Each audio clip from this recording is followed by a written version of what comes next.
Inilah dia yang jadi kepada Adam dan Hawa. Ya, jangan kamu makan, nanti kamu akan mati. Ular itu berkata, sekali-kali kamu tidak akan mati. Sekarang ini kan begitu. Dosa semua orang pun buat gitu kok. Sedikit-sedikit ambil itu nggak akan tahu itu bosmu itu. Ya, atau yang najis, semua orang pun begitu. Sekarang zamannya begitu, orang bisa hidup ya tanpa ikatan pernikahan. Kalau cocok baru menikah dan lain sebagainya. Narkoba itu semua orang pun makan. Siapa yang nggak makan? Saya pernah dengar orang berkata begitu. Nah, saudaraku, kalau kita dengarkan itu, kita akan melihat bahwasanya kita bisa jatuh lagi kepada dosa. Sebelum kita mengikuti Yesus, tentu saja kita tidak bisa melawan ini. Karena kodrat kita adalah kodrat berdosa yang diturunkan daripada Adam dan Hawa. Oleh satu orang, semua manusia sudah jatuh kepada dosa. Dan semua manusia, saudaraku, ya sudah taat kepada penguasa jahat di udara. Efesus 1, Efesus 2, ayat 1-3. Ya, itulah keadaan kita. Sama seperti misalnya kalau saya, saudaraku, ya bapak saya kan orang Indonesia. Maka saya lahir pun kayak orang Indonesia, iya kan? Enggak tiba-tiba mata saya biru, apa saya enggak. Karena apa? DNA-nya orang Indonesia.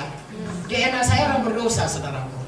Ya, makanya kita semua, Roma 5 berkata, karena Adam semua kita sudah jatuh kepada dosa. Memang sukanya kita berdosa. Manusia ini sudah jatuh kepada kodrat berdosa.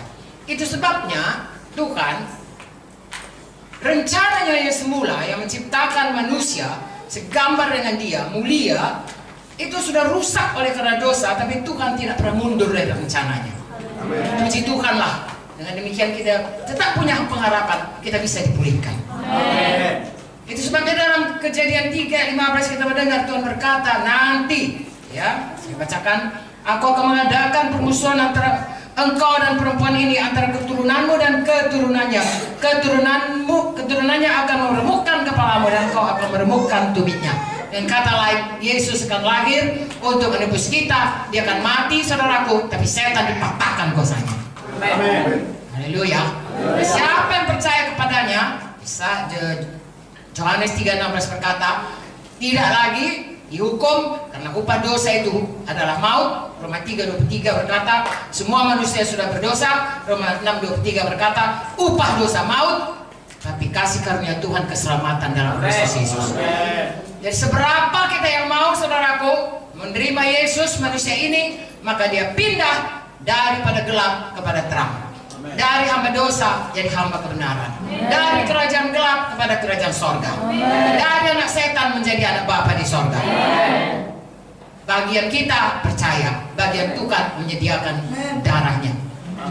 Kasih karunia, bukan karena perbuatan baik, Efesus 2:8-9 berkata, tetapi karena kasih karunia Tuhan.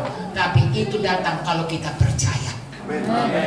Pada saat kita percaya, maka kita menjadi anak-anak Tuhan. Kita meninggalkan hidup yang lama. Itu makanya begitu selamat harus dibaptis.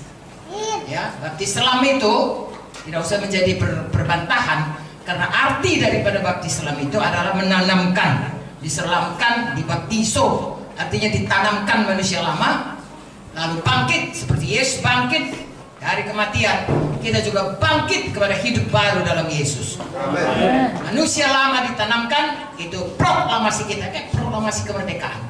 Pada waktu kita katakan proklamasi kemerdekaan, Soekarno-Hatta, ya, dengan ini kami bangsa Indonesia menyatakan, ya, memproklamirkan kemerdekaan kami.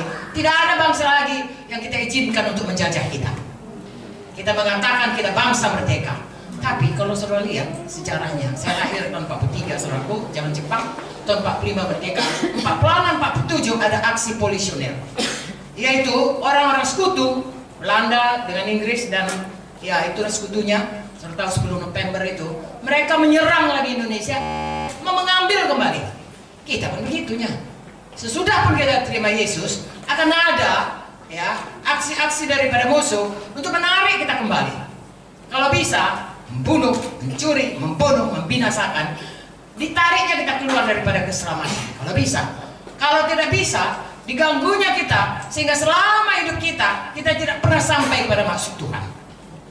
Kita mundar-mandir, jatuh bangun, jatuh bangun, jatuh bangun. sehingga seumur hidup kita tidak pernah menyelesaikan panggilan Tuhan dalam hidup kita. Nah saudaraku, karena kerjanya mencuri, membunuh, membinasakan, dan dia bapa penipu.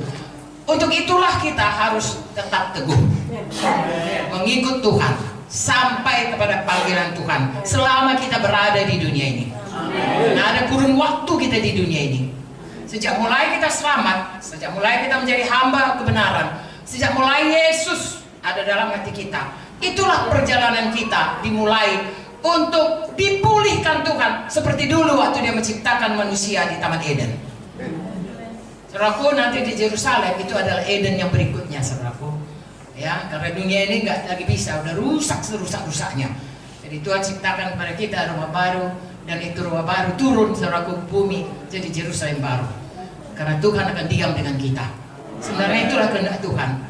Ya, makanya Tuhan tidak berikan, Tuhan tutup itu Eden, tidak boleh lagi manusia ke situ, sebab kalau dimakannya itu hidup kekal, pohon kehidupannya kekal. Kehidupan kekal dia dalam dosa. Sedangkan kita harus dipulihkan kembali.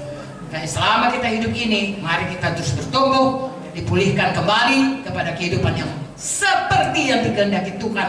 Saya dan saudara, kalau kita tidak mengerti ini, kita akan ditipu setan.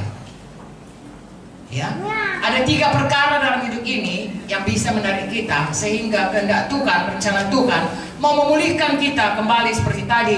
Oh, supaya kita ini hidup segambar dengan Tuhan, supaya kita hidup memenuhi bumi ini dengan keturunan kita, dan juga supaya kita hidup memerintah di bumi ini, bukan diperintah oleh bumi ini, artinya diperintah oleh bumi ini. Apa yang disenangi dunia ini yang kita ikutkan, tapi kita yang memerintah. Artinya, saudaraku, kita yang menentukan bagaimana kita hidup benar di hadapan Tuhan. Haleluya.